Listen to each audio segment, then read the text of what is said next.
guys, black shirt, Wild Oglala. You see that? Yeah. Right over there, man. You got it. I got it on my channel.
Melvin.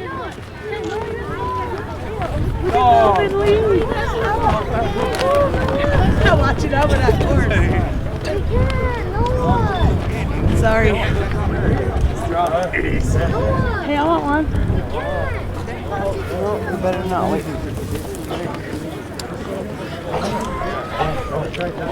Yeah, we're the first ones. We have all the machine guns.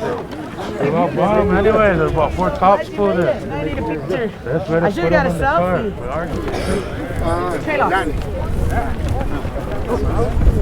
Gamma Bernice here? Yeah, they brought her in just now. Are they all up there? Hey, Chief.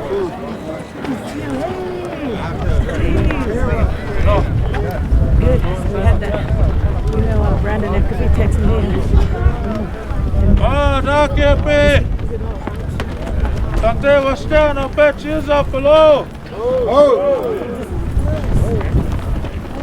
I'd like to welcome everyone here for the 43rd annual Wounded Knee Occupation Anniversary. Let me hear Akisha!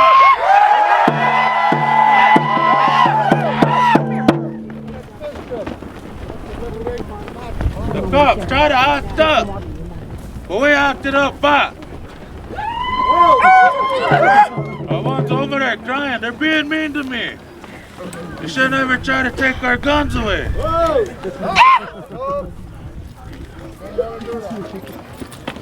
43 years ago, our relatives came here to make a stand for our rights. Now we are, generations later, still honoring them. We're going to be here some more generations to keep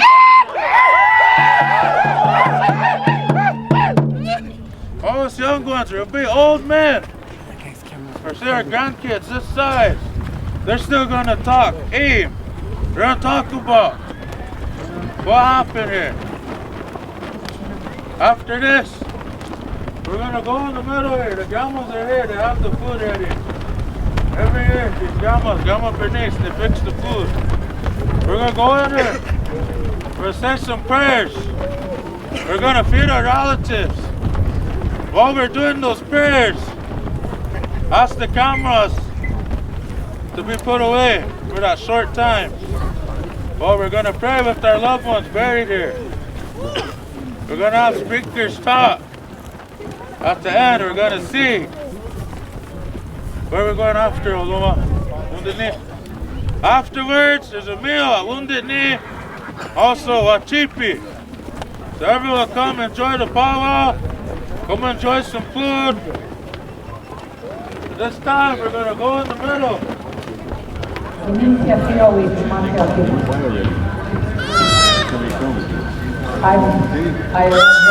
one to talk quietly, but Madonna's pointing to both of her ears, so I'm Ihumtua and Humsapa from Standing Rock, and I have a very important message for the American Indian movement. We met with the United States Army Corps all day yesterday, We have ongoing meetings with them. We are fighting the second pipeline, which is within a mile of Standing Rock border on the North Dakota side. And I told them that we are prepared to die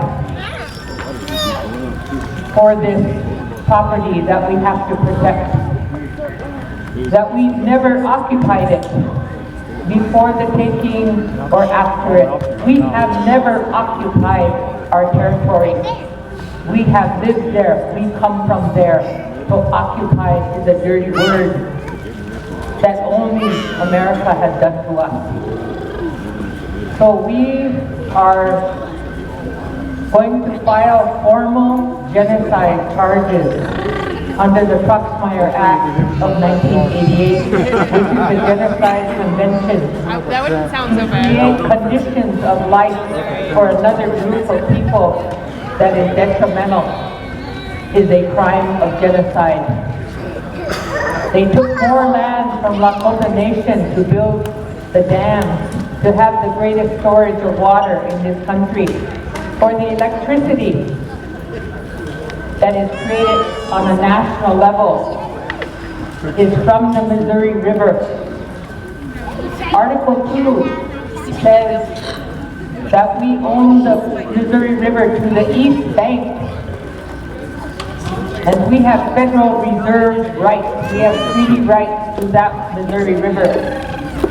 In their Washiyu Way, we own it.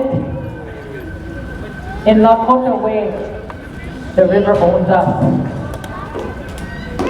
But we are prepared, and we are asking for a national call of all human beings, the Sierra Club, keepers, the river keepers, the National Defense Council, the Lakota Nation, and all indigenous people to come to our camp.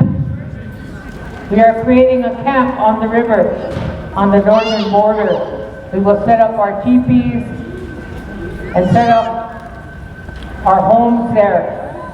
And we are prepared to fight against the Dakota Access Pipeline. We told the Army Corps of Engineers yesterday, we met till 7:30 last night, that they have to meet all of the laws that they made for themselves first, before any kind of action has occurred. They are breaking many, many laws of their own, so we're taking them to task. So I presented myself as the American Indian Movement. I am a former tribal council member, but I am no longer acting in that capacity. I am acting as a member of the American Indian Movement, and I invite you, and I ask you to answer the national call that we are making, to be a part of our camp on the river to fight against the Dakota Access Pipeline. There are 55 applications for pipelines in North Dakota. But Dakota Access will go underneath the river. And so we have people from Alaska, indigenous people, who can share their experience with us on how you have to clean up oil, how you have to drink oil. It's already an experience in Alaska. In those villages, they have had the largest oil spill, Exxon Valdez. So I come here because the Missouri River belongs to Lakota Nation, not Standing Rock Sioux Tribe, not Cheyenne River Sioux Tribe. We have to fight them at all levels, but that's the treaty property. 15 statute, 635, statutory law. It's statutory law. The trust property is not statutory. The Federal Reserve is not statutory. The IRS, Internal Revenue Service, is not statutory. The 1868 treaty is statutory, the highest law in the land. And we have to use that. So from this day forward, we continue to meet with the Colonel and the Generals of the U.S. Army Corps of Engineers to preserve the Missouri River for clean drinking water.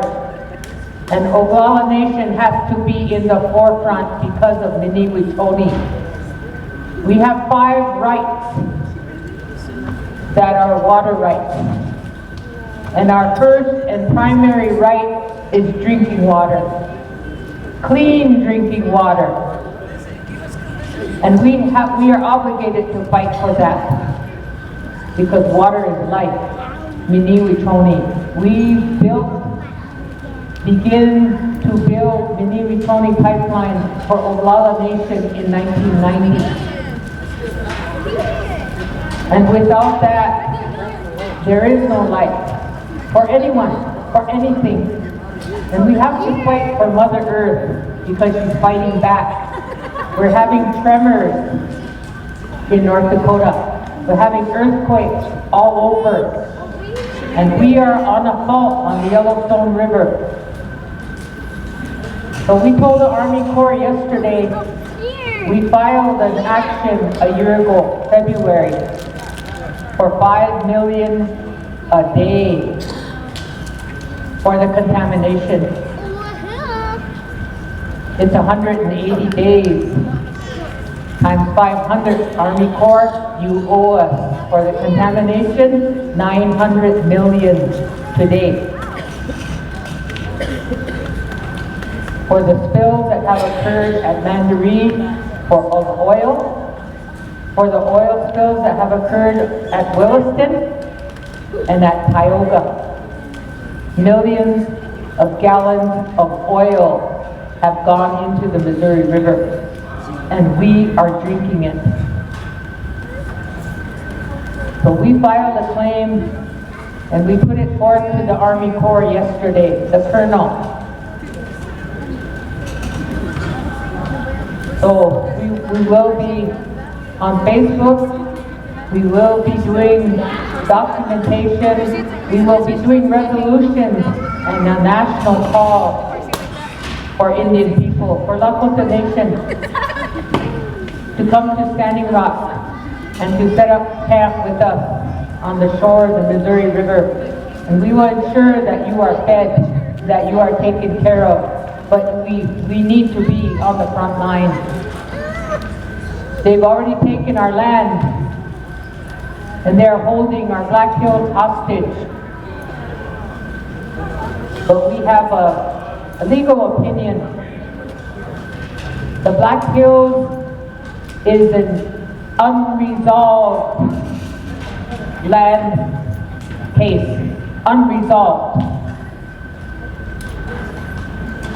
So when anyone tells you, we took your hills, sorry, that's unresolved. I still own it, still belongs to us. And the Black Hills are not for sale. So we have to tell them that the U.S. Attorney General in 1828 declared that if a treaty is to be changed, it takes both parties. And that's the Attorney General of the United States who made that legal precedent in the 1800s. So no matter what Rehnquist says, whatever the Supreme Court says, it doesn't matter. Because that's just one party that has unilaterally stated that they can take the Black Hills from us. Not true. Takes all of us. Takes Article 12 to be exercised. That we agree, and we have never agreed. And that's from an Attorney General of the United States of America that has made that statement. Precedent, 1828, remember that. We'll be putting this all down on paper because we're all literate now. We can read and we can give back to them in their language and their documents that this is the truth. So I come here today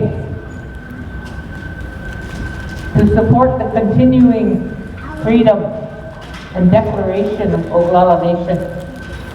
But I also ask you and petition your support for Hunkpapa country, that we are prepared to die, that our children are going to line up on the shoreline, that the women are all going to camp there, and we have begun to take our teepees there on the northern border of Standing Rock, and that they are not going to build a pipeline there under our river. So we have put the Army on notice. We are in negotiations with them, and we need to establish a body of Lakota Nation to speak as treaty people, as negotiators. And we have people across this land. We have more Americans that support our way of life, because they now are a part of the status of our way of life. We have been the canary in the mine for 500 years, and everything that we suffered, Americans are now suffering. So they know what life is as an Indian. They are the new Indians, so they are prepared to join us. So we have many groups, as I said earlier, the River Keepers, the National Resource Defense Council, the Sierra Club. Our attorneys are in negotiations with the Sierra Club as we speak in Washington, D.C. So we have many allies to protect our rivers, not only on the Missouri River, Navajo Nation, the Hossapas in Flint, Michigan,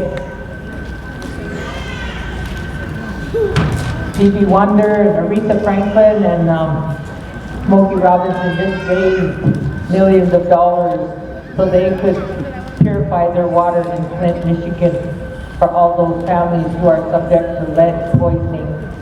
So it's happening all over this country. And we need to have a tribunal on water. And we're demanding them to acknowledge the cultural part and belief system that we have in relationship to water. They have to recognize our cultural rights to that. So as I said, we will be filing charges under the Clean Water Act, Section 404, which has penalties for corporate officers at $250,000 a day. And we will be filing under the Proxmire Act, which is the Genocide Convention, which is $1 million per conviction for corporate America. So we will be embarking upon those. We are petitioning for lawyers nationwide. The Community Environmental Defense Fund has come to our assistance against Keystone XL, so we're asking them to join us again in trying to get some lawyers across the land to help us, not only for us, but for all of America. So, we'll have information on Facebook, we'll have the contact people of Standing Rock, and for those of you who want to come and spend, help us. We'll have a strategy and a schedule, so I'm happy to be here. I'm extremely happy to see how many people are celebrating Liberation Day. And we need to continue to expand and be free and create our own theories for our future, because the Oshishus became the minority in 2010. So now it's European American. We are no longer the minority. But we can call them European American, but they'll have to break it down by their ethnic identities. But we have to create our own theories, because that's all they had for 500 years. They put their theories out there that Indians were wandering beasts, that slaves could be traded, sold. Those are all theories. So we create our own theories. We put them out there. The truthful part of our life, that we are human beings. Federal Indian law was created on this doctrine of discovery, that we are not a race of people.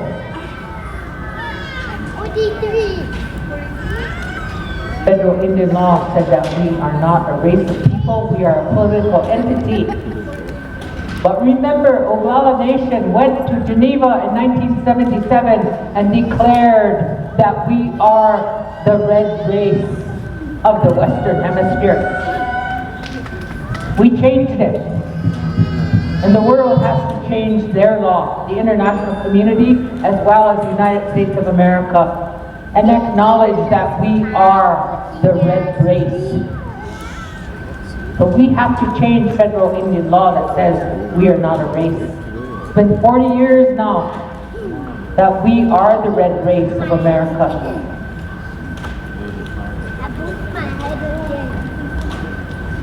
So we have a lot of work to do to create change for our children, but we need to document it, we need to put it down, we need to push and shove.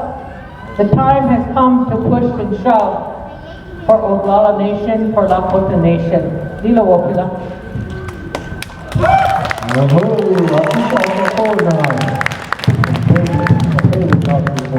All right. Lead agenda, where's our committee? Aloha, everybody. Carla Ruff. We need the chief that's headed the chief and takes care of all the chiefs. Also, their envoy, head of security. You're no good. I told him to go secure something, but. Alright, anybody else? Want to talk? Give you 2 minutes. You go over that and I'll plug you.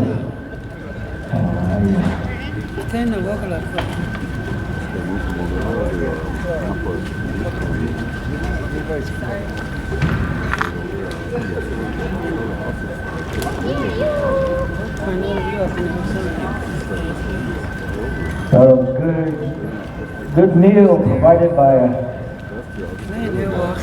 Philip Gilbert's family. We have that,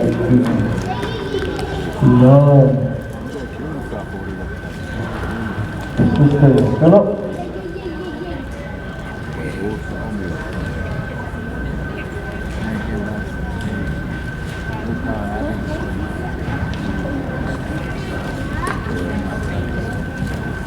All right, the family's going to speak on behalf of Philip. Well, actually, my name is Madonna Thunderhawk, and I brought a trailer for a documentary, but we don't have the equipment to show it. But anyway, what I wanted to talk about was the importance of solidarity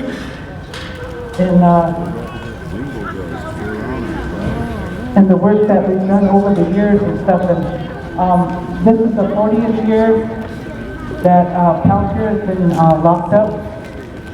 And there's solidarity groups around the world, you know. And one of them was in Ireland, and they gave me this T-shirt. Solidarity group there. And they were calling around trying to get people to go, but I had a passport, so I guess, you know, that's how I got to go. Which was all right, you know, because I had been there in 1976, just during that, when they had the Civil War over there. The Irish Republican Army was fighting the British. And so it was kind of like I got to go back and see people that were all just young, like teenagers, most of them were men, and they were all put in prison. Some of them did 15 to 20 years. So they know all about the prison system over there. So they still really support what's going on here and what's happening with Peltier. So I just thought I'd bring that up because we need to remember that it's a small world now. With the social media, you can outreach to a lot of people. And like Phyllis said, our fight, it's still ongoing. It's always going to be. As long as we have a land base, we're always going to be in a struggle to maintain it. So the water rights fight, that's the main thing now. But I mean, because everybody's got to have drinking water, but you can't drink it if it's poison. And I don't think our people, I don't think we're on anybody's priority list, when it comes to safe drinking water. So we got to fight for it ourselves. And that, we need to reach out for solidarity because these multi-corporations are all over the world. And they're doing the same thing wherever there's indigenous people. So I just wanted to say that much, and then my daughter Marcy's going to talk for our family. Thank you.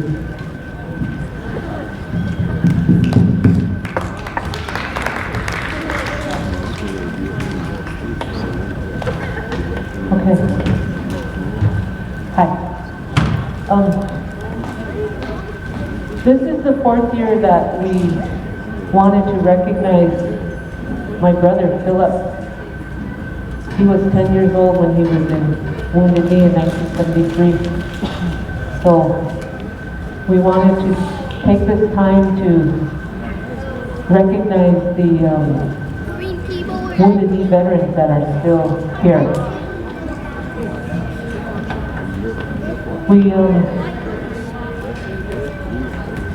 We tried our best to be prepared for this, and we had to gather names, and so we wanted to recognize. I do want to say, I want to thank those of you who have been a good friend and brother to my brother, and I will always love him and honor him for what he did at Wounded Knee. In his innocence, he took it to heart, and he did the best he could as a child in that kind of environment. And he believed in what we were doing at that time. He didn't quite understand it, but he knew it was right, and he knew that he had to protect his mother during that time. And through the years, he had to struggle.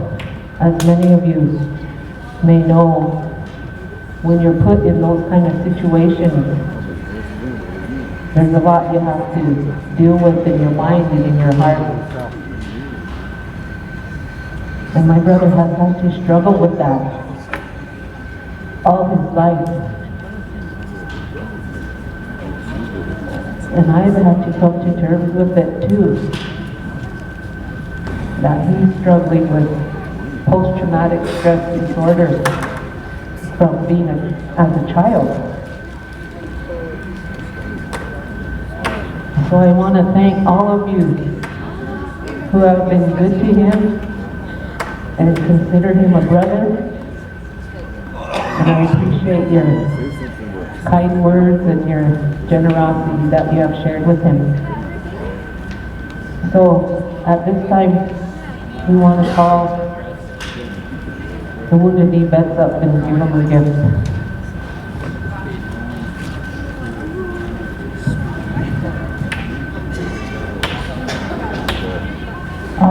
The first person I wanted to call up, if she's still here, is Roberta Tracy Thunder. Remember her, she was 13 years old, and she came into the Wounded Knee and she was there for the whole time. So I want to honor her.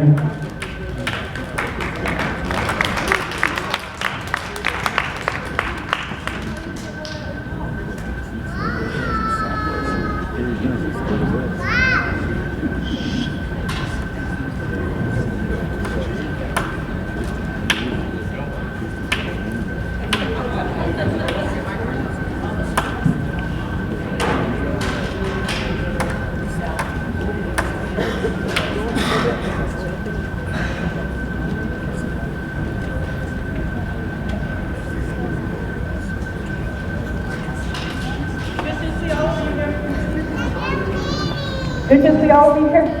It's been 43 years. We're all still strong. Gotta stay strong.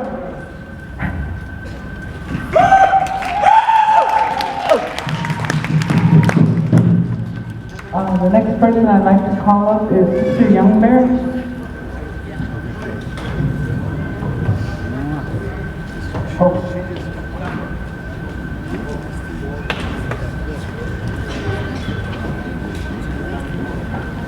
Sister was always there. This what me in a lot of times. Dedicated and all that, and community, and the strong supporters from Porcupine District as well as being a Wounded Knee vet.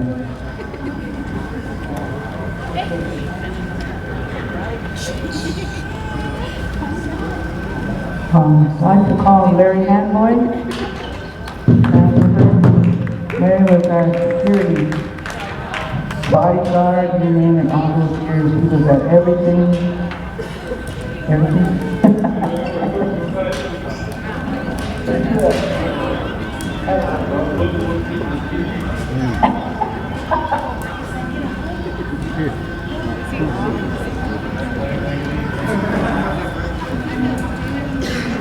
The next person I'd like to call up is Lynn Redboy.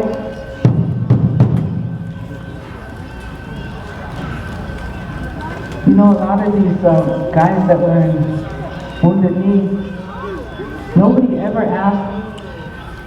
It was just kind of an unwritten rule that you don't ask people's names. If they want you to know their name, they'll tell you. Or they just say their first name. So I recognize a lot of people, but I don't remember their names. But I don't know, Lynn is here. He was here earlier. Okay. And Brother Bill Means.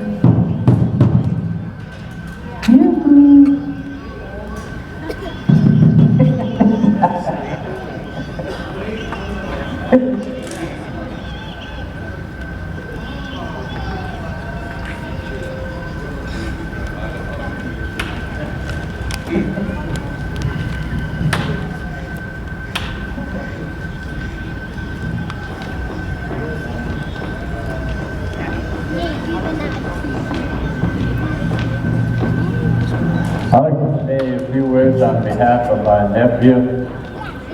I remember when he came in, and of course when the roadblocks came up, they said, well, the women and children, they could leave.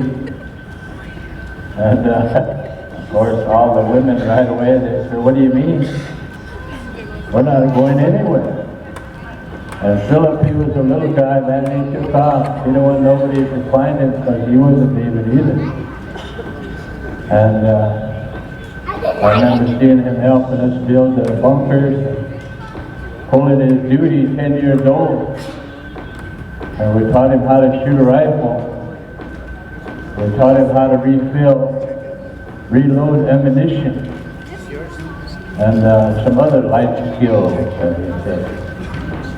But he was quite a young man, and you know, when they say that post-traumatic, a lot of the veterans, they understand that from going to wars, but you don't realize that we have it right here on Planet Ridge Rest from Wounded Knee Day.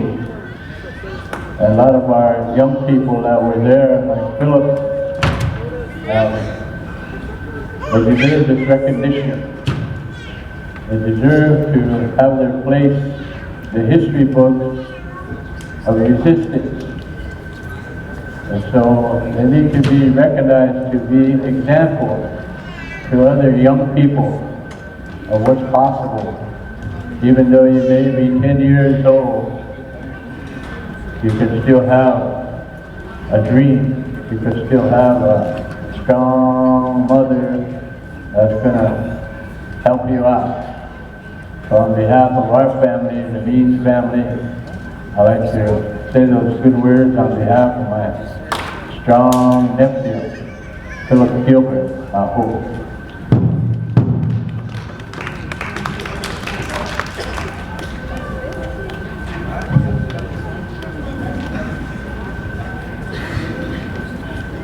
Okay, next one is Quinny Dog. Tell me here you came right up here.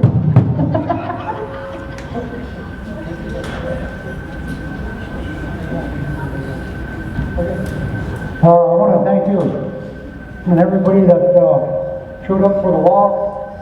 It was a good day, as I told them this morning, but you don't hear too many people that say, well, it's a good day to die. You know, all the Trump songs are that anything could happen, but I'll thank each and every one of you.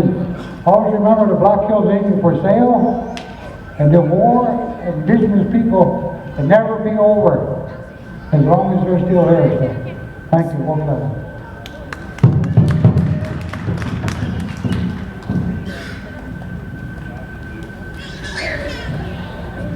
The next one to call up, if he's here, is Donnie Peltier. Steadfast brother, man. All those years hanging there.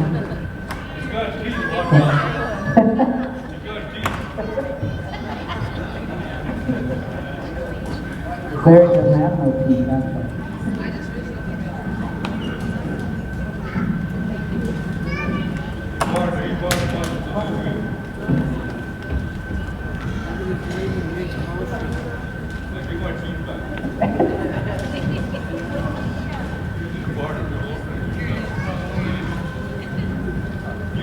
The next person is Shorty Jordan.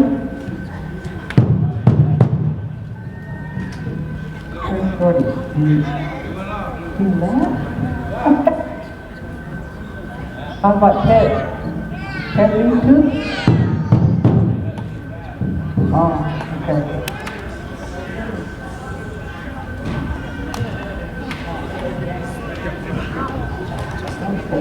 Yeah.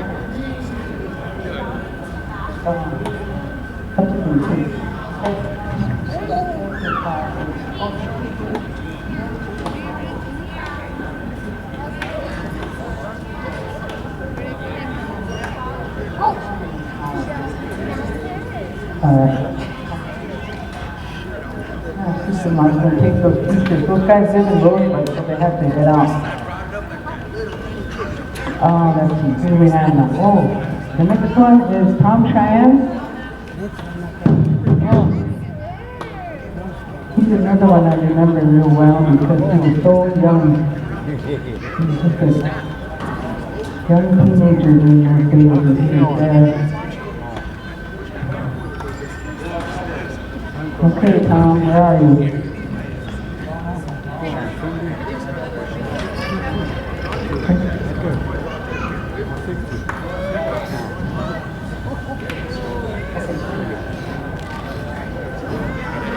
Johnny Waters? Hello, Waters.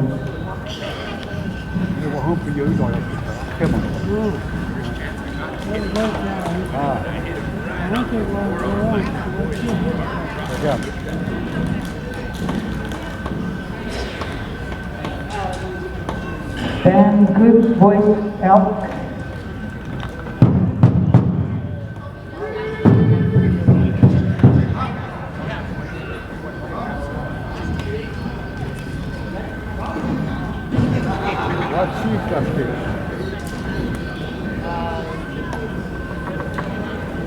Then you come and watch these stuff.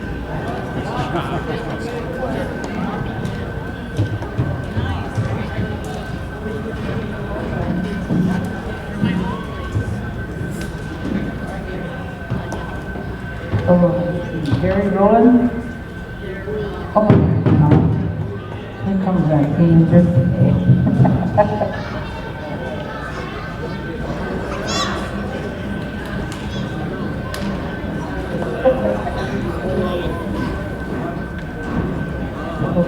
Gary Rowland Sr.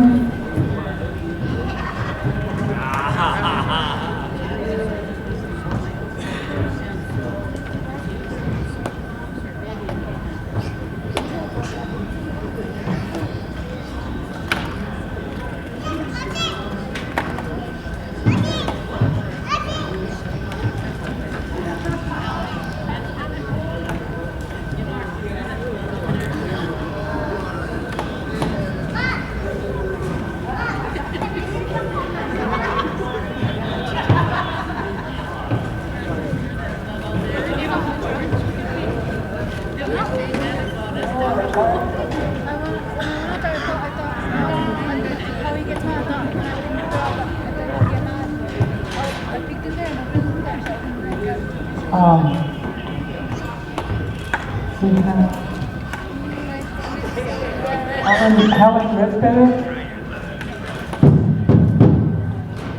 Is Helen Redfeather here?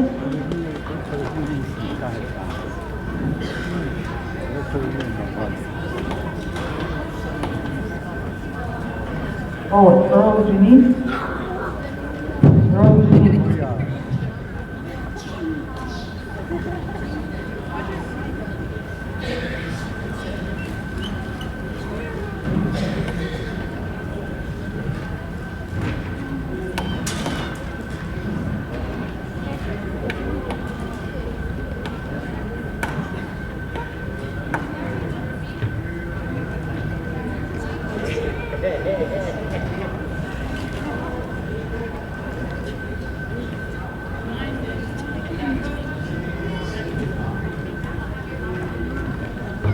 Okay, I think we've gone through our list, so I want to thank you for the time, and thank you for coming. We'll be back.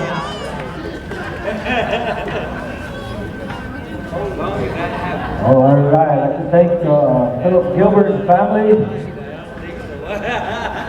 And also supper will be served at 5 p.m. No later than that. It's at 5 p.m. So, okay, we'll talk a little time. Want to stop So when he put a bunch of names in the hat and drew them up, and next person we're calling up to say a few words, and get the Oyate fired up, and get ready for bingo.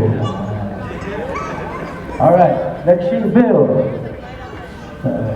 Ask you to come up and say a few words about what it looks like in the next 10, 20, 30 years. Come up, share words of advice, encouragement. And then right after that we have Miss Jean Roach, Gary Rowland, Lexi, Cootie Dog. And going in that order. And also Anita.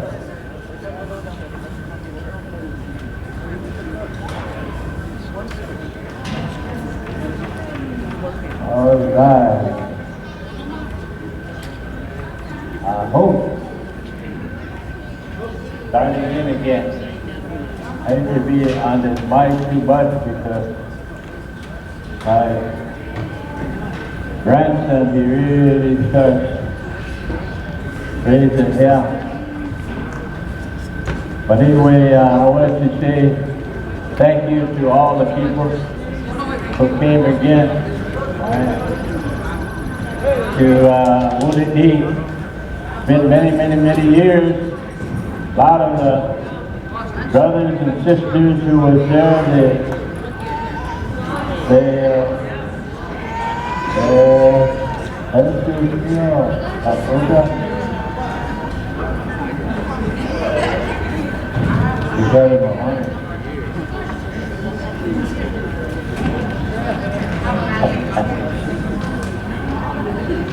a lot of the people that we used to run with, our relatives, some of the ones that moved on, they raised big families, and like my brothers, we passed on.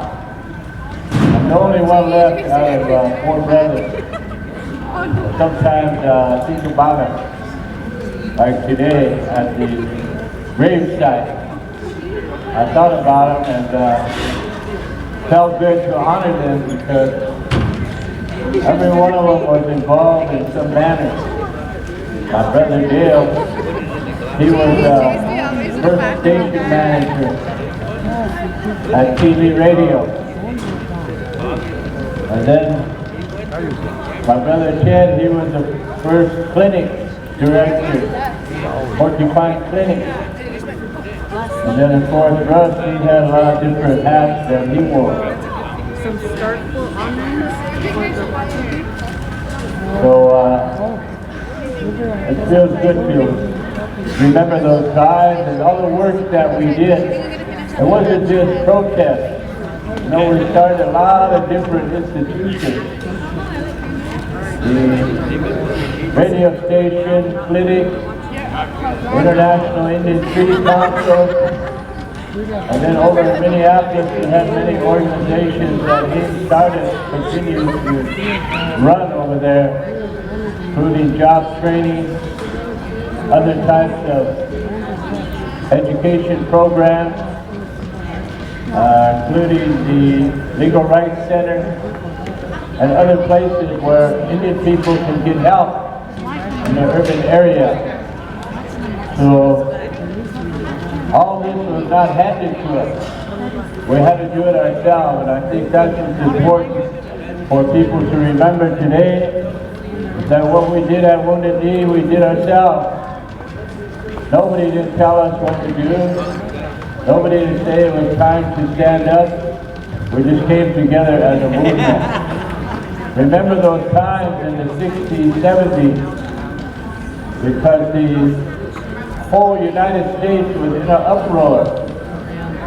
There was an anti-war movement, civil rights movement. The Chicanos were fighting for their rights. Cesar Chavez and Porky Gonzalez. Many of those people that we were in solidarity, that we supported together, we marched together.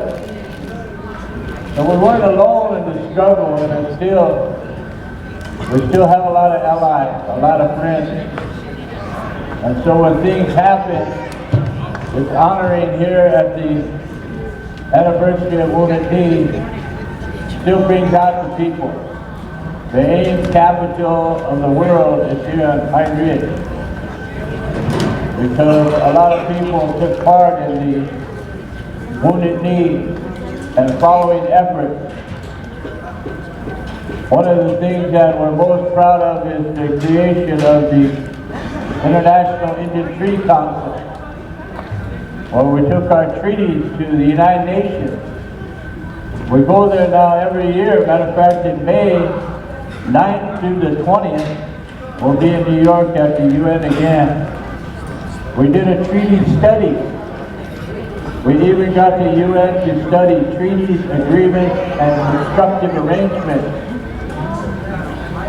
And they did 3 different expert seminars. They brought lawyers from all over the world. Indians are not the only ones that have treaties. The Maori people in New Zealand have a treaty. The Indian people in Brazil have an agreement. They're written right into the Constitution in Bolivia. We have an Indian president in Bolivia. Full-blood Indian. His name was Morales. Evo Morales. So we've come a long way since the 70s. We have some people that are in high places that support our efforts here to change what's going on here in Pine Ridge and other reservations around the country. I heard several speakers talk about the fight for our resources. We might as well say that's an ongoing battle. That's what the message was that I heard today. There's never a struggle and they'll be over, because they're always after the oil, the copper, the coal, the uranium. They're not going to stop. So we have to stop it. We can't depend on the government. We can't depend on the BIA police. We can't depend on the FBI. They're not going to help anybody.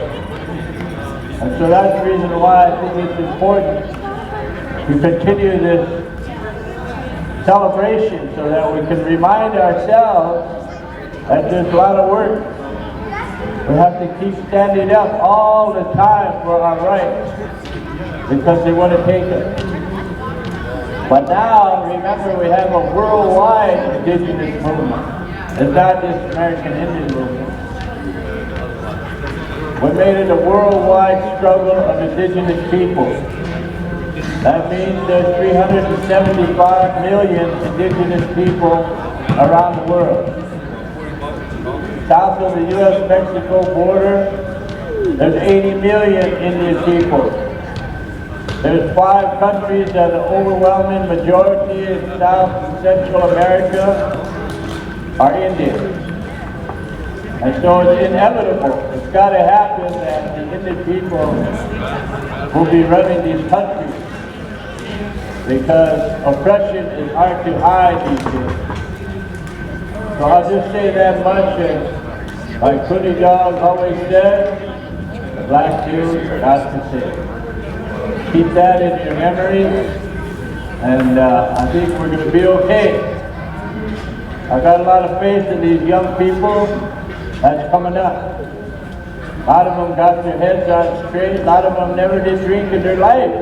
Imagine that. Having children that never drank or took drugs. We have some of them now in the movement. A lot more of them have cleaned themselves up. They're working on behalf of their family and their people. We want to encourage that. You don't have to have a big title. Just take care of your family. And the nation is going to grow strong. Nations are built from family, not from organizations. So remember, we got to do a lot of work to rebuild our family structure. And I thank you for this time.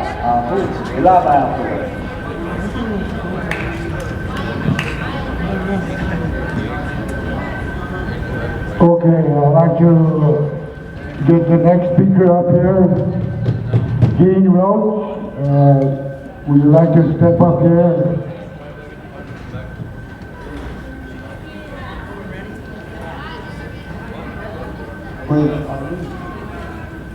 And Eileen too.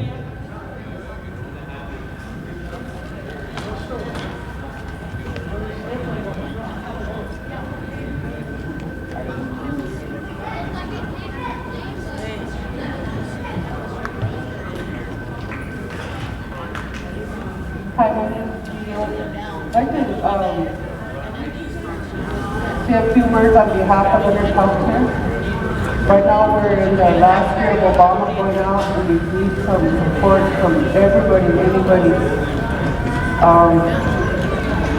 He's pretty old, he's an elder, 71 years old, and he needs a lot of medical attention.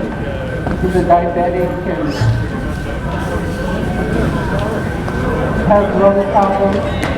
And we have some cards and stuff. We're going to set them up over here for postcards. If you guys want to sign them, we're going to send them to Obama.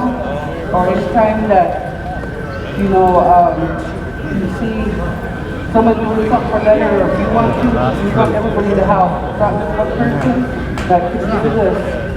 We can't forget about our prisoners. And there's a lot of them.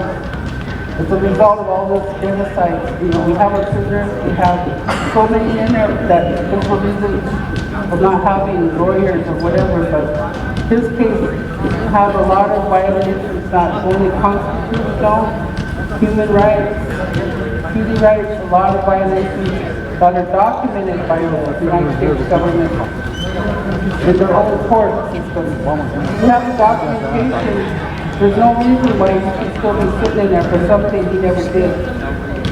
But I'd like to also remind you that he asked us last year, you know, during June 26th in Oglala, we have a commemoration, but he asked that people don't let him die in prison. Those are his exact words. So if you know him or you want to help, please help us. But I'd like to have also Eileen, who works with Leonard, say a few words on how he's feeling, because he's in contact with him almost daily. Hello everybody. Leonard has a aortic aneurysm, which is in the back of his spine, and it's at a 4.5 centimeters. So when it gets to 5, then they'll do something medically. But when it gets to 5 is when it's dangerous. Because if it's burst, he could die. And then when they were doing his CAT scan, they found that he had crystallizing in his lung. And that's from these pesticides. He said when they were young, they used to pick potatoes all the time, which a lot of people did. And but his lung is crystallizing on that one side also. And then his diabetes, and he don't get the right diet, he don't get as much exercise, he's in a smaller cell. But he's still has his humor at times, and he still gets angry and frustrated at times. But yeah, we know what he has to go through. You know, it's pretty bad. But you know, Madonna told you a little bit about going to Ireland to speak for Leonard over there. Her and Marcy got to go, and it was really good. Everybody said it turned out really good, and that they did so well for him. And then next week on Thursday, Letty Foster will be leaving for Paris to accept a humanitarian award for Leonard. It's I can't remember that French guy's name, but they give out these awards, and Leonard is receiving it this year. So Lenny Foster is going to go to accept the award.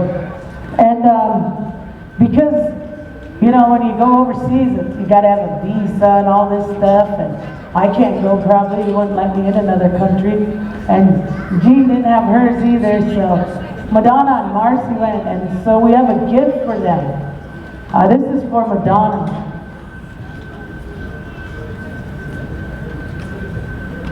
And Marcy,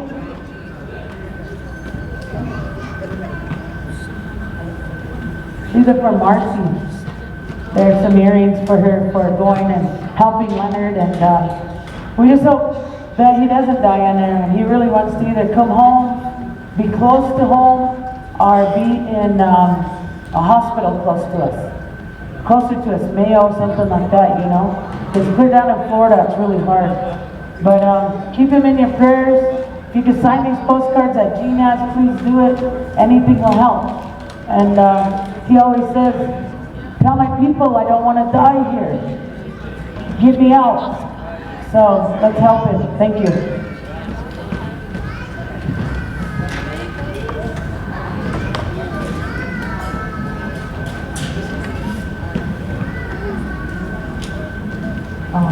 Okay, well, thank you for the honor. I really appreciate it. I just wanted to just say a few words here about Jeannie. She, when we talked earlier about who's going to talk about, you know, for Leonard and stuff, and I said, well, Jean, you know, I was telling her, and she was saying, no, I don't do that. Wait a minute now. This isn't about you. This is about Leonard. You get up there because you know you've been fighting for his release for all these years. She was how? 14 years old at the shootout. She was 14. Most of the people there were under 18. That's why they charged the adults. And just, I mean, really, it just, you know, roll of the dice that they picked Leonard.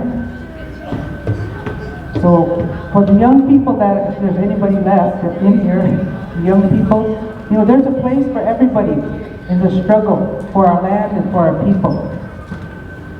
And you can put any, you know, label on it, and that's cool, you know, that's good to have organizations and stuff, but it's what your ancestors did, and that's why we're all sitting here.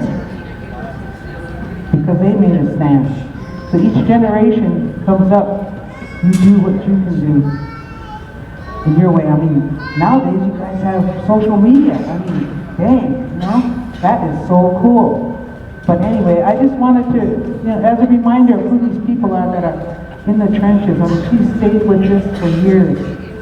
And Eileen's always there to, you know, back people up and do the hard work. You know, and they never get any recognition. So I want to thank both these women. I really appreciate it.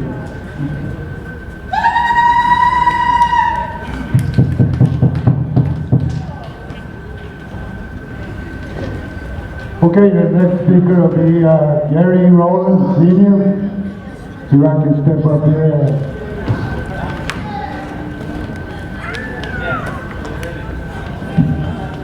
I'm talking to Lakota show up.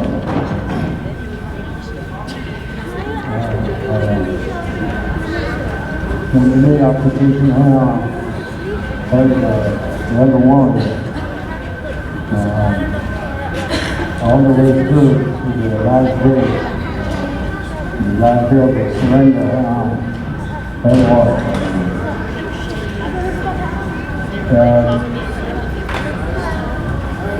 The Chihuahua people business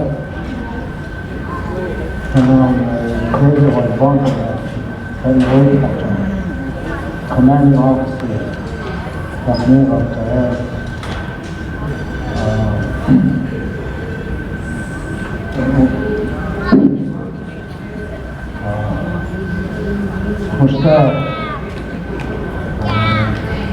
you're going to have to full security and make sure the horse is ready at all times. In case there's any emergency, you can run to the security headquarters. Now, I go June middle and Bowl middle. And now I know Buddy Lamont. And now the crazy was bunker hell.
Ever since 1973, I joined the American Indian movement. And I've always been loyal to Russell Meade. Russell Meade. And one of the things that I was one of the Chief Bigfoot memorializers. And I invited Russell Meade to ride with us, and also Wendy Bank during 1995. And when we got back to Kyle, I called a meeting, and I had a position statement that we will not authorize any tribal, state, or federal representatives at the memorial site. And so everybody agreed. And so the day of the ceremony, the governor of the state of South Dakota, his name was George Nicholson, he brought in a big bus, big tour bus. So when they arrived at the bottom of the cemetery, Russell stopped that bus and told the governor he was not invited into our ceremony. So we didn't have no choice but to leave. And today we were exercising our treaty rights. Even though if the President of the United States tries to come into our reservation, we can stop it because we are a sovereign nation. We are treaty people. And that's what Wounded Knee is about, a struggle for our treaty rights. And one of the greatest accomplishments I've been involved in is G.A. Russell called me one day and he said, can you bring some of your Bigfoot memorial riders to Montana? We can have a protest. So I gathered 12 riders and a lot of the supporters, like my auntie Elizabeth Youngberg, was with us on that trip. and many others.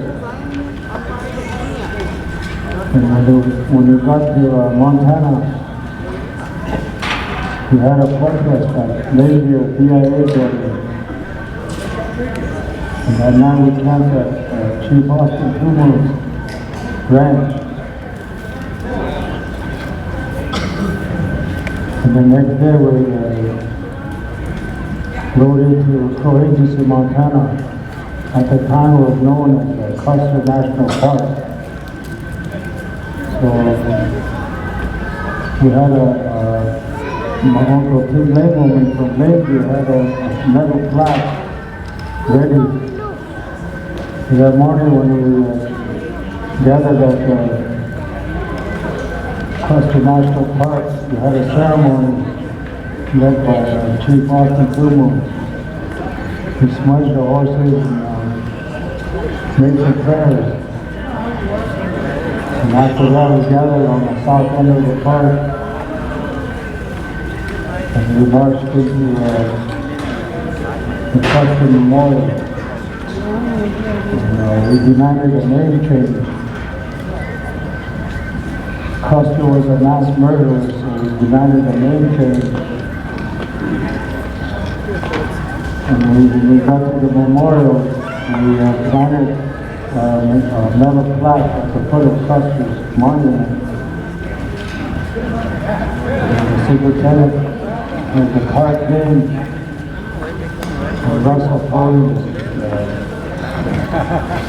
if you don't meet our demands, we're going to remove your memorial. But we demand a name change and a memorial built on behalf of our people that gave their lives back in 1876. So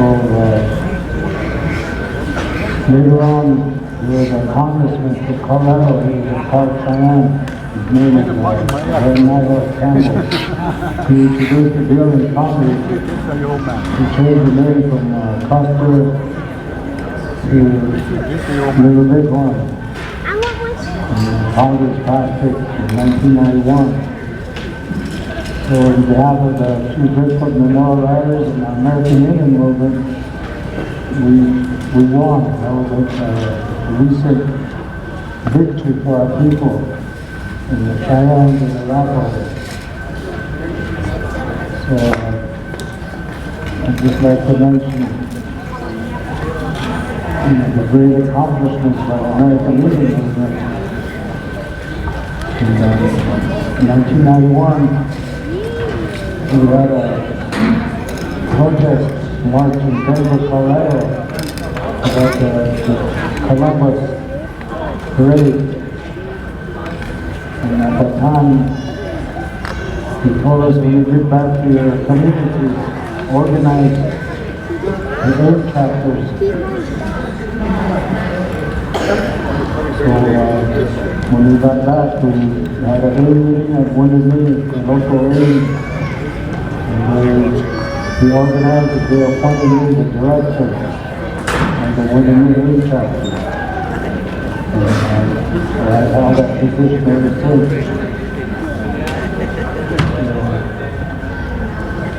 I'd just like to mention the things that I've known with the Russell.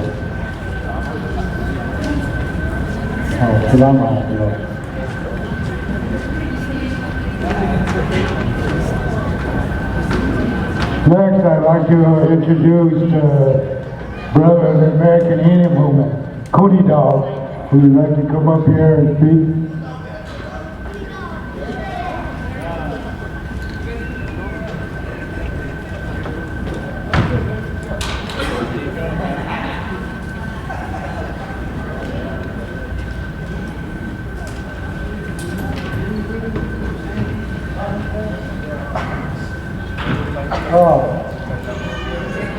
Well, again, I'd like to welcome everybody that's still here. I wish over the years of this walk, it's been what, 43 years, and it's always good. There's a lot of people, but it seems like the tribe, I'm going to be picking on those, they talk about indigenous. Well, this is the day of liberation.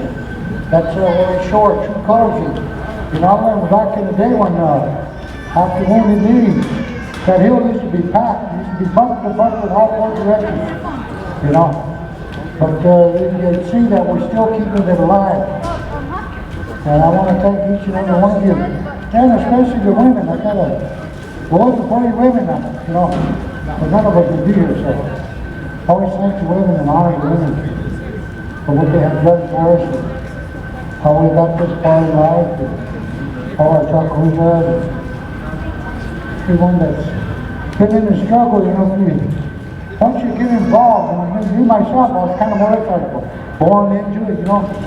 Started out in a concentration camp, what we call Holy Road Mission. You know, they tried to either break you or you can tell they didn't break me. And a whole lot more of this. But it was a good day today. A warm heart, warm feelings. Everybody's strong. There's a special feeling that you get that a majority of our people on this road haven't even felt that yet. But that would be nice for them, you know. To get that feeling when you're there, you know. You see old friends, you see old dads. That's a good thing to have. But as the future goes on here, we gotta make a stand. And I always been kind of, I remember Yellow Thunder Camp, okay, I'm always saying, well, Black Hills ain't for sale, and they're not for sale. But there's gonna come a time when we're gonna have to stand strong and stay strong like we always have been, but it's gonna, you know, I got this feeling where we're gonna push it, gonna go too far for it. And I mentioned this first about whenever we have the victory ride, and then get ready for the spring, and wherever we choose to pick this place, have it close, okay, that's where it's gonna be. But see, we'll have springtime, that'll give us time, plenty of time to rehead ourselves. So we can go back up to the back place, you know, and we can stay. We don't have to leave. Let's just stay back, you know, Mom says anyway, you know. They didn't ask me, they didn't ask any of you if they could put your village there. They did, no, they didn't. So that gives us even more, it gives us even more. We're not asking us, you know, but still disrespecting us today. And it's 2016, you know, so we're going to have to get together and pass this on that the war is not over. Like I said earlier, it's never going to be over. As long as we got these kids and all of their natives and what they call the United States of America and indigenous countries, we're always going to have to partner with ourselves in order to provide us the water and all this oil and all this that's going on. But see there, if we don't stand strong, then what's going to be left for our children? You know? That's what's going to be left for your nieces, your nephews. And for the hours at the time, you know, when they said that they're doing it already now, you know, it's getting so bad, but we have to, I don't want to go in there, you know, gotta stand up for them and be proud of who we are and what we are. And another thing, is we're here, I remember a long time ago when, bad things I've met. Okay, many of you out there know any of them around. The tribal ain't gonna come down here, but on the American Indian movement, you better be ready for someone knocking on your door. Because if they can't do it, we will. If you wanna let me know, you know where I live. That's gotta go. And I know you all know who knows this and knows that, you know. So, he's hiding nothing from me, but, you know, like we all need to help each other, and that's bad, you know, that. Like my brother Killed was saying earlier, that heroin, that's another deadly thing that's coming, you know. But it's up to us. The police evidently, they wasn't educated right in all these different kinds of fields, you know, so. If they can't do it, then who's it up to? It's up to the people, it's up to the warriors, that's us. So those that want to stay strong and stand strong, I'll walk with you and I'll talk with you. I hope about it.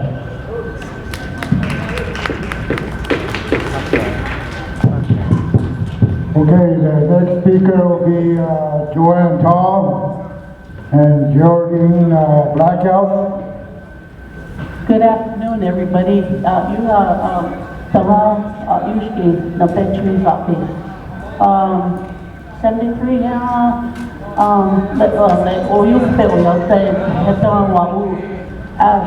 73 Oklahoma Secha Wyog, Bacon College, Muskogee, Oklahoma, Wachi.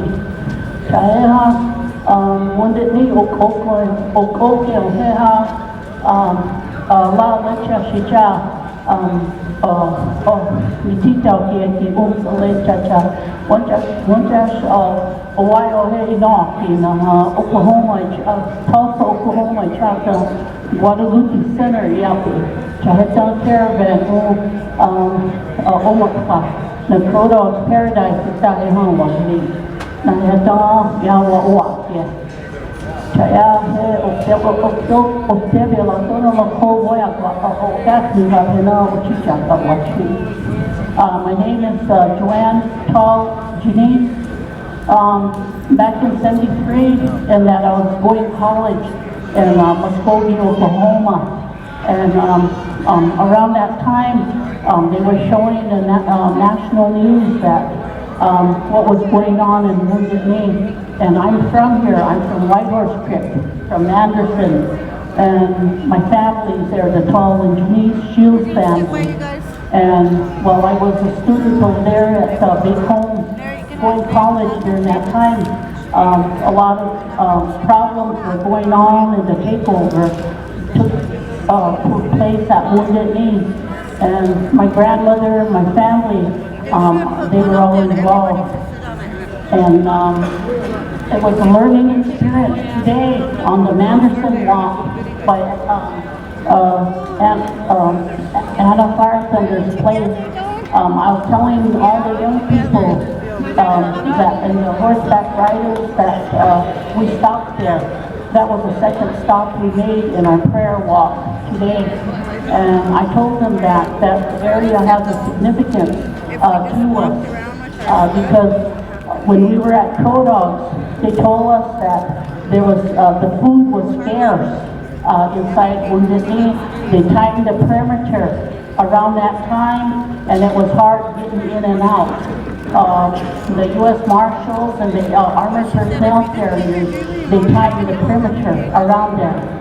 And so Codogs folks and sisters, family and relatives and friends, they picked different ones of us to help bring food in and to help medical supplies, and they had me bring film in. And I didn't know at the time who the film was for, but there was a photojournalist in there, and just a few years ago I found out it was Kevin McCurran. That was that film that I brought in for him. And I didn't know who, but I just found that out. But anyway, my family was very much involved during that time. I didn't know how involved my grandmother, Mary Shields Bama, I call her, was involved, but we were butchering, we finished cleaning Faniga down by the creek, as we all were coming back up.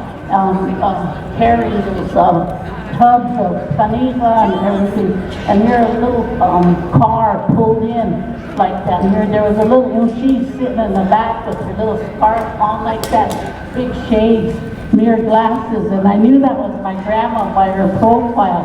So I knocked on the window and I asked her, Lakota, Bama, what are you doing here? And she said, no, we're just came for a ride. And then she turned around and chewed me out why I wasn't, how come I wasn't in college, going back in Oklahoma, going to college. But anyway, that's how, I found out that my family, even my grandmother, were involved in, from Anderson, transporting some of the people back and forth from here to Codogs, Paradise at that time. But anyway, I just wanted to look back and mention that time because a lot of us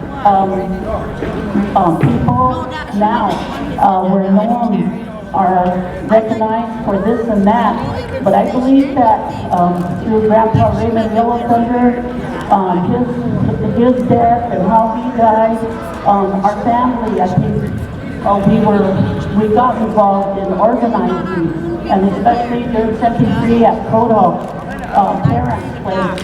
you know, we all organized ourselves into shifts, cooking, butchering, and just keeping the area clean and keeping our people fed during that time. And I believe during that time, my organization skills kind of took into effect during that time.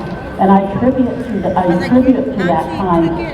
And we learned a lot from Grandma Crodall. She was very strict with us, and she also talked to us about womanhood, about the things that we shouldn't do and are not allowed to do, and all of that with those strict teachings during that time. But anyway, when we finally went in, there was 25 of us that finally went in.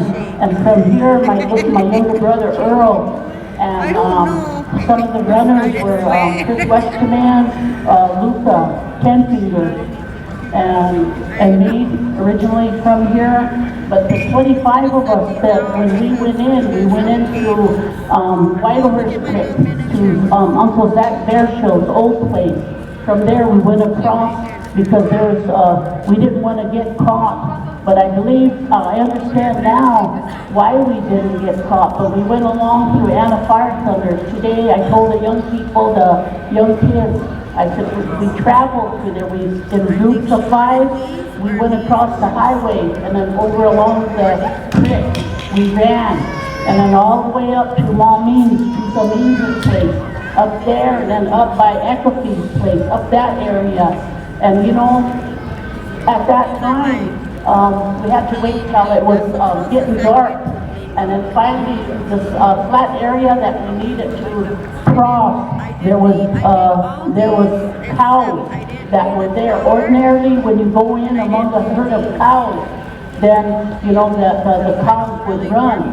But this, they didn't. Right above the hill of the way was the armored personnel carrier, doing the sweeps with their spotlights and stuff. And then on the road down below was, you know, vigilantes, you know, and goons that from there. So we were stuck in a hard place, but I know that prayers were said for us during that time. And you know, God, you know, as my witness, you know, those cows didn't move. When we prayed and we broke up in groups of 5, running among those cows during that time. They didn't even move.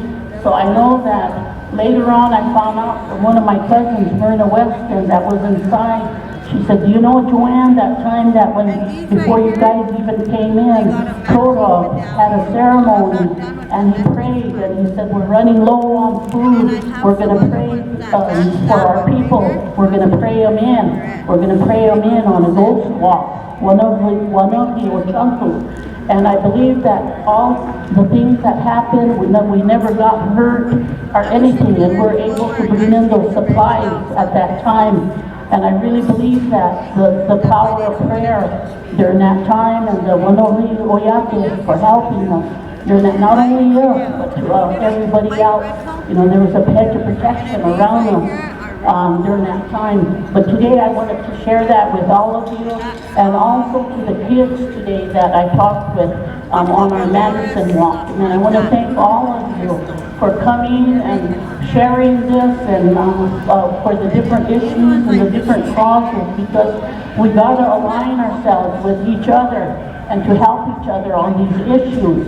And we got to wake up and do what we got to do again, and be those examples to the younger generation. Because now I'm even asking some of the kids, who's your grandparents? It used to be, who's your parents? But now it's, you know, who's your grandparents now? But anyway, today we're going to do some honoring here later on from our family. We have their names up there. We have one for Uncle Pedro Besnet from the Caesar Lonia Fuel Plant. And we have one also for John Trudell, honoring for him and to show his picture for my daughter and for Marty Oshby. So I want to thank you for listening to us and all the good words from all of you.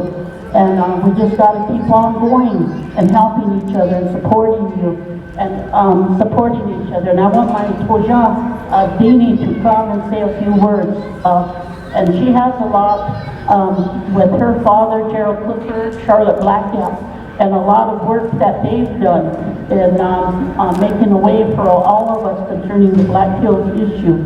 So here's my niece, Geraldine.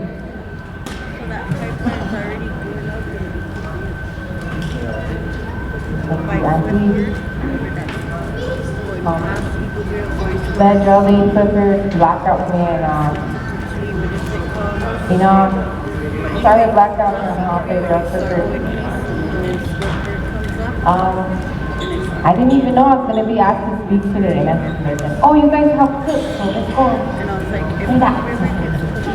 So a few weeks ago, my uncle Cooney Dog showed up at my house and said, "We need your women's help. We need to organize this food." So my mom Charlotte and Auntie Joanne started calling and organizing and all that, and then myself, and I wanted to acknowledge my sister-in-law up there, my little brother Charlie Waters' wife. Her and I cooked, did a lot of cooking, and then we did this in conjunction with Joanne. I don't know, I guess I grew up, I was born after the Wounded Knee Group. I was born in 1980. So I grew up hearing about a lot of the stories. I know that my Auntie Emmeline blacked out my mom's little sister, and my Uncle Thomas Harvey used to be involved, and I know I used to hear stories of them taking food in all the way along the creek at night. And one of the things that's real close to my heart, because I grew up going to all these meetings when I was little, is the Bradley bill. I saw that it was in a newspaper a few weeks ago. The Sioux Nation Black Hills Act is another word for it. I don't know what's going on. I did hear different things that the tribe is trying to go after that money, and different groups of people. And people think it's just going to be returned, but that's not the way that it's set up. It's going to take an act of Congress to do it. And I think that people really need to be careful, and because docket 74A and 74B are two different things. I think we need to get ready and figure out what's going on, because there's all this talking about how they're not going to give up the Black Hills, but I know that in 1987, the Oglala tribe officially voted to support Phil Stevens and to go after the money, and that was in a resolution form. As far as I know, that's hasn't been rescinded. I think that as activists, we need to really be careful, because a lot of people don't remember that the Patriot Act was signed. There's things in there that could be used against us. I was trying to ask some officials here if they knew how those things would affect our tribe. And I think we need to start taking care of each other again, because I noticed that nobody takes care of each other. Nobody checks on their grandmas, their aunties, all these young men, young women. You should be getting wood and going and helping out your relatives. All you women should be cooking for your brothers and taking care of each other. That doesn't even happen anymore. One of the things I wanted to bring up, and this deals with the traditional ways, like the Alkichita, there's different groups, Alkichita, different warrior societies. I know that in the tribal code somewhere, our tribe has in there that they would recognize traditional ways, and I really do think that those ones who are real, we can step up and we need to start doing things, because aside from the I honestly can say that I don't think that attention would have been brought to certain cases of disappearing women if it wasn't in the media. I heard that the police department, as well as the EMTs and everybody, they don't report. The CIs, they haven't reported like some of these murders that have happened. It wasn't any of them. They didn't turn it over. They didn't investigate. Even the Attorney General, it was the funeral home director who has been turning over these cases. So I don't know what's really going on, but I think that we need to clean house. You know, whenever Auntie Joanne and she tricked me this one time during that takeover in the early 2000s. She said, "My girl, I'm going to Mexico." "Oh, really? That's cool, Auntie." And she said, and you're coming with me. I was like, what? So anyway, we went down to Chiapas, and we lived with the Zapatista army for about a month and a half. And we learned a lot from them. You know, those people down there, they're organized. They are organized. They don't do anything. They're really healthy. They live in the mountains. They take care of each other. One of the head guys who runs their, they call him Marcos. They're saying it's a young guy. He learned all the traditional languages of Mexico. And he went and united all those people to come together to fight for their land. And from what I hear recently, they're getting ready to battle again because of the president that's in there right now. And those guys are united with us up here. We used to trade with the Mayans a long time ago. Anyway, I'm just kind of rambling on, but I wanted to acknowledge And the they food. should have never even been there. And my little brother Charlie, he donated some deer meat for that chili. That was cool. And all you young ones, you need to pay attention. Start listening, start talking to people, start talking to your elders. Take them tobacco and sit and listen to them. And ask questions. Alright, that's all I have to say. And then we wanted to thank Tom and Carla for helping pull off some of the meals for us, and also for our crew in Madison and the others that also brought food to honor. We want to thank all of you. Kilawi Yapi. They can't do nothing. I know, right? I'm gonna get one of them and get them. Okay, the next speaker I have is the speaker for the FTP Denver group, which is Oglala Martinez and Otto Coney.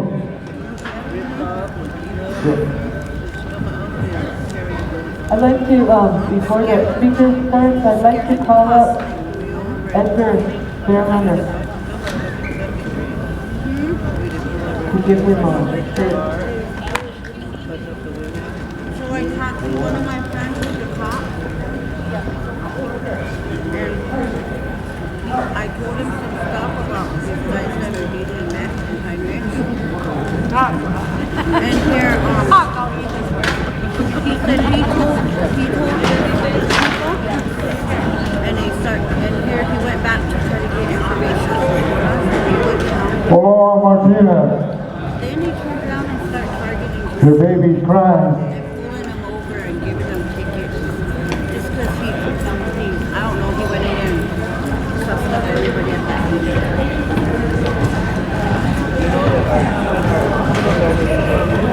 Shit, no, I'm scared of payment.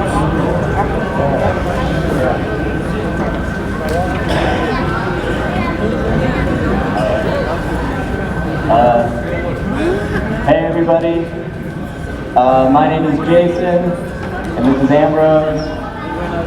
Aloha's asked us to talk. We're from Denver, and we... Hi, my name is Ambrose from Denver. Just want to thank you first of all for allowing us to be here and allowing us to stay with you. And You know what?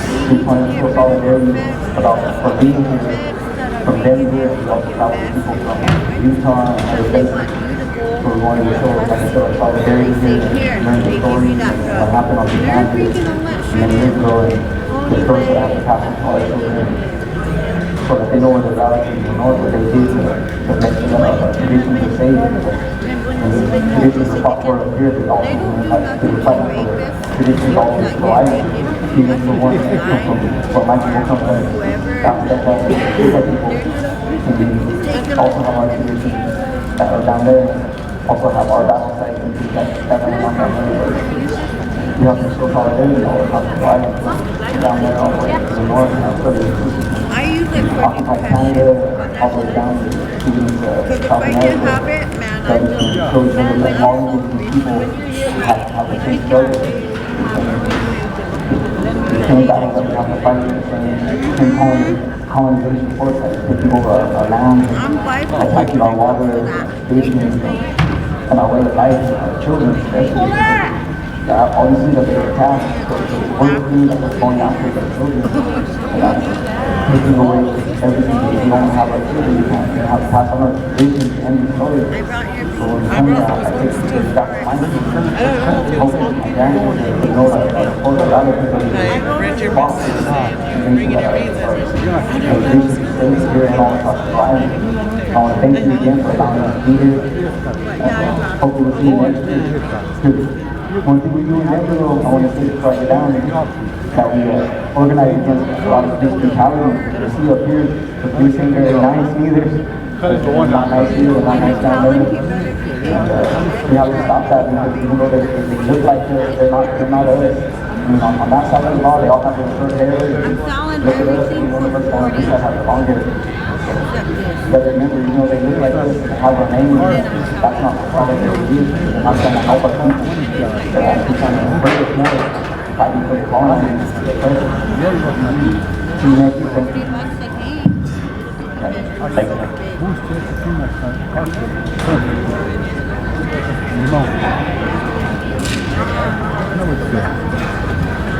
Hello everybody, my name is Oglala Martinez. I want to say thank you to our allies, the FTP Denver group. They take a stand up in the city and they record the police and their actions and keep them on their toes.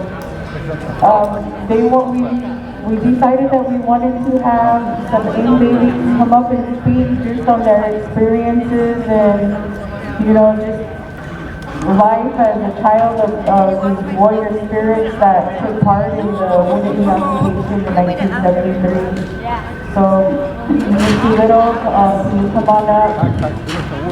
We wanted Otto to come up, but he's not here. So if we have any more AIM babies out there,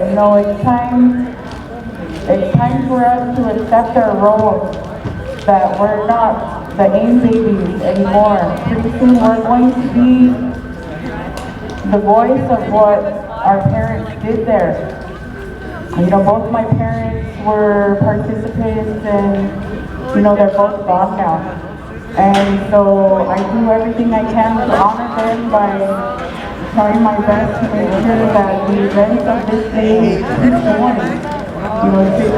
Liberation Day was a big day in my family. My mother, she was so excited for it, and it was something that we participated in since I was a little girl.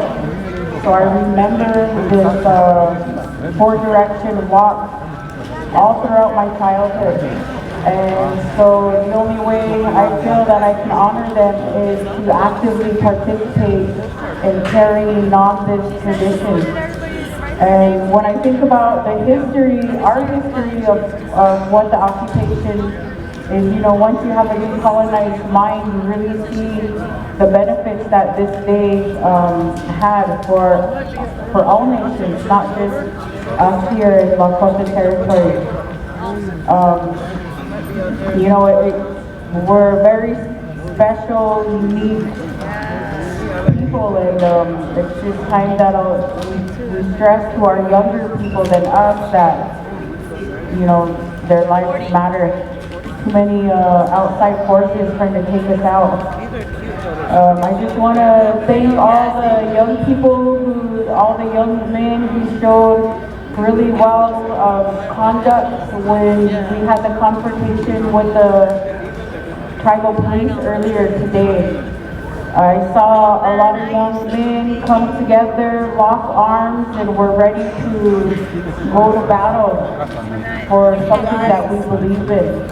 And Liberation Day for me, like I said, is a big thing, and it should remain that way within the homeland, because the fighting warrior spirit of the Oglalas here attracted many resistors from across Turtle Island, and they came to stand with our parents, and that's something I'm really proud of, and I'll never let go, and always try to honor my parents and all the veterans that are here.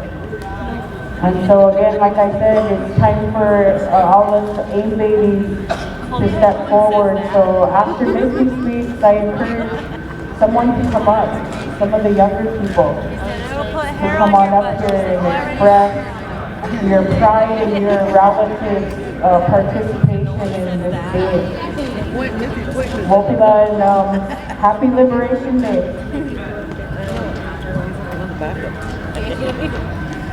Hello, all my relatives and friends. I'd like to thank you guys all with the warm handshake. I've been coming here since about 15, maybe 18 years. I started when I first moved back to the res. I started walking with my dad, but my dad was, while I was being little, my mom's Wanda made here. And then my dad left us, and so I continued to walk because I like to come to this. It really makes my heart feel good to see all my friends and relatives from all over. Like Aloha said, it's always been a part of our lives because we grew up together. We were always at each other's house or wherever our parents were, that's where we were.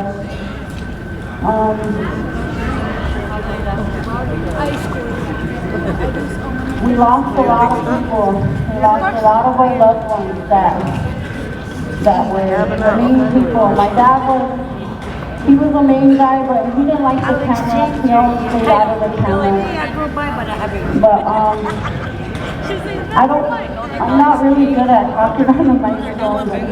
I just want to say that I'm really happy to be here. And as soon as my little grandbabies get old enough, they'll be here too because it's just going to keep going on down in our family like they did with our family. And thank you guys for all showing up and the people that travel the distance to come here. And I hope you guys have a safe travel home after this. But I just like to say Oglala to everybody, and I'm just coming up here. And like earlier when Eileen was talking, she was talking about how it's instilled in our kids' minds. Like she went to a school and they asked a bunch of kids if they knew what AIM was about, and only one little boy knew. He said that's the time when Dickie Wilson was a bad man. I mean, that's what his parents taught him, and it's not no lie, you know. We all know who he was. And it's sad that he had to be like that towards his own people, because all we want is freedom. That's all we want. Anyway, I'm really glad on the microphone, but thank you guys, and instill it into your kids' heads and your grandkids. Because, I mean, AIM, they came here and they lit the fire, but it was our parents made AIM who they are today down here. But yeah, Oglala, Jules, get up here.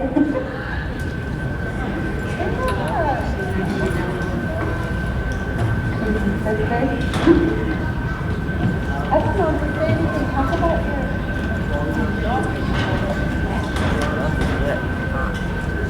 Hi, my name is Julie Richards.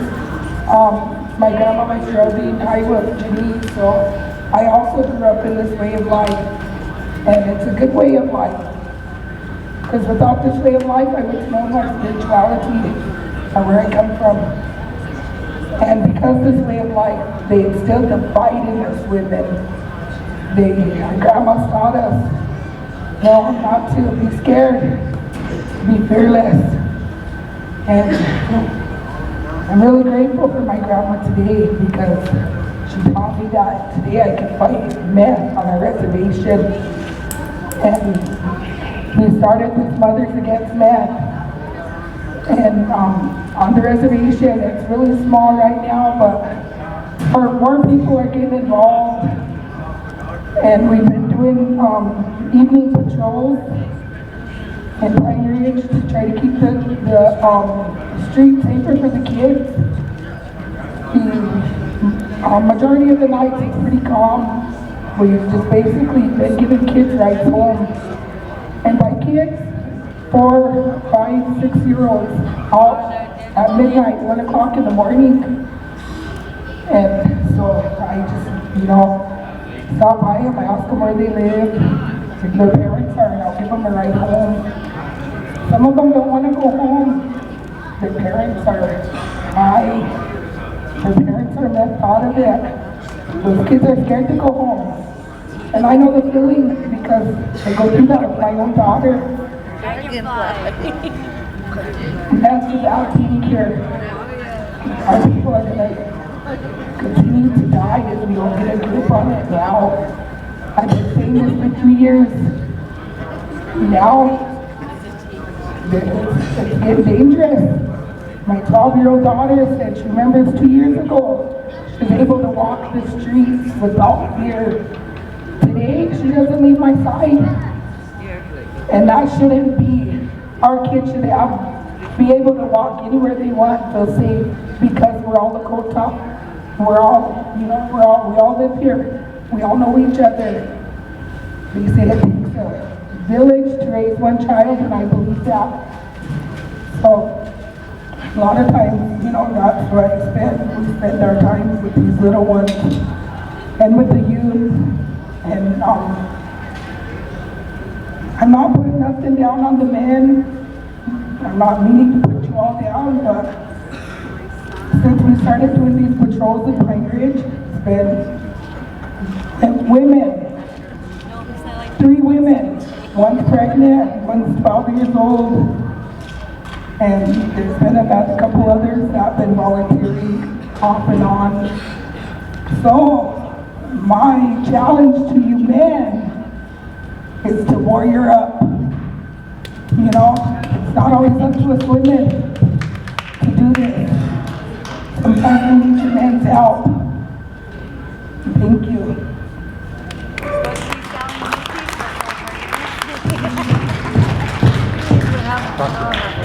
Jerry, you have no pierce through. Where's Melvin Young Bear? He's out there. We'll have him on. Well, I was hoping another brave AIM baby would come up here Helen, we'll have him put your glasses. and speak on behalf of your family. The A-Marys, we're all gonna put your earrings on. We'll even put your... Even if you're not an AIM baby. You say, aren't those As younger people, we need to learn how to stand up and express our feelings and express how we need to continue with these things that matter within our history. They're all Malvin, anyway, we want Malvin to come on up, and we got the meal at 5 coming, so we encourage everyone to socialize and hang out and enjoy the YCC this evening.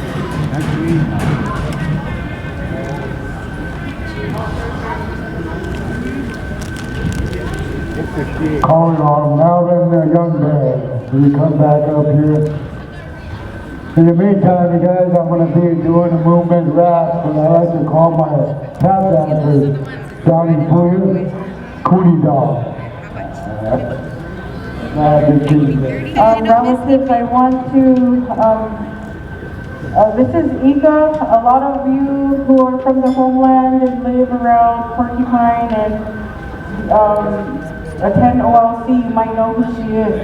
But she lives here amongst the homeland and she works for OLC. And she wanted to talk a little bit about the modern day chemical warfare that are happening. I myself am one who pays attention to chemtrails. I don't know if any of you know what those are, but they are very active here above our homeland. And after I did my own research on what chemtrails were, I realized now that they are dumping some sort of poison above our heads, and it's getting into the air that we breathe. So Nika, she does a lot of work and research in these kinds of things. So she wanted to do a little information giving on these kinds of issues. And it's something to really pay attention to, like the difference between a chemtrail and just a plane flying by. There is a difference. And like I said, since I started paying attention to it, I have realized that yes, they are, using chemical warfare against our people still today. So this is Ika, and please give her some attention. Yes? Hello everybody, my name is Ita Werner. I live around Porcupine about 15 years and I attended KOLC. I have a bachelor in natural science and I was always interested in what is the future bringing. Not only what's going on here, but what is the future bringing. And I did some studies in electrotechnique and one of the last things were the chemtrails that caught my eye. And some of you might have seen them in the sky. These are these airplanes that have these white trails behind them. And these trails, they stay around. They are not like these vapor trails, which you call contrails. They disappear after a short time. But these other trails, they can stay for nearly the whole day and slowly turn into a white mist. They don't completely disappear. And sometimes by the government they are completely, completely deny there are any chemtrails, and then otherwise they say it is a way against climate change and against global warming because they create a kind of dust in the sky. So I don't know if you realize, when I came to the South Dakota 15 years ago, I was really happy to see this blue sky. You hardly see this blue sky anymore. Even if there is no trail, then you still see like a misty sky. You see a lot of rain that I never saw here. And you also see the chemtrails going into like gray clouds, and I think the clouds are way darker than they used to be. I don't stay here longer than 15 years, but maybe some of you might remember how the sky was a long time ago. And these chemtrails, they have all kinds of different chemicals in them. And one of the main chemicals is aluminum oxide, what is very bad for the lungs. And the aluminum oxide is also bad for any kind of natural organic farming. So that means all plants that are not genetically modified, they can die by the aluminum oxide. And Monsanto, what might is a big corporation, a big company that already created the what was the name? The poison that they sprayed above Vietnam. And that is the same company, Monsanto, and now they're spraying these chemtrails on us, on everywhere. It's also in Germany, where my homeland is. It's all around the world. And another thing that in these chemtrails are radioactive substances. There might be some pollutants that are left over. And one of the goals is to have control about everybody, and whenever there are little microfibers coming from the nanotechnology, and these are little fibers that you breathe in, and they stay in your body, and some scientists say they can even create little creatures that live in your cells. So the main goal of the whole thing is to create something like an electric wire inside you, so you can be controlled by the outside. And since I said, I'm always interested, what is the future bringing? And when you listen to what, for example, a guy like Ray Kurzweil, he's the one who is setting up Google. What he says is the future is going to be a combination of human and machine. The capacities of the computer, they double every 2 years. And some of you might have seen the new films like RoboCop, where the machine is directly connected with the nerves of the humans. So the future is not to keep humans, the future is not to keep democracy. The future is that the machines, so there is even some institutes, they are afraid the machines might take over, but that's a different question. But the future is that many people in Silicon Valley, those ones that have the hold of the internet, on all these new technologies, they think it is better to have machines make decisions. It is better to have machines take care of our problems, even take care of problems that we don't even know about. And when I was already in Germany, I saw these Hollywood movies. And you see this Gattaca. Gattaca was the first one where you could put your finger on a screen and be identified as an individual. And nowadays you have those movies like Avatar. And that means you are no more, your mind, your brain can be downloaded by a laptop, by a big computer, by a laptop, by whatever, and live in an artificial feature person, in an artificial world. This might sound crazy, but there are, if you look up Ray Kurzweil, he's a Google guy, he has wrote books about it, and he's a smart guy, he knows where technology goes. So another thing that I want to let you know is when you look in the sky in the night, some of you might have seen all these flying objects, the drones and whatever kind of objects there are. And the same with the chemtrails. There is a law that says every sovereign nation has a space above the ground of 40 miles. This belongs to the ground. It's not, you don't even have land, you have the ground above it. And I was wondering if somebody ever gave them the right to go into this space and doing all these things. You know, sending drones, sending whatever, and putting down the chemtrails. So maybe this should be questions that should be asked under different governments. The administration here, the tribal council, even the governor of South Dakota, wherever they are, that this should be addressed because they just do what they want, and this is all over the world. So I could go on this topic. There is a lot to it.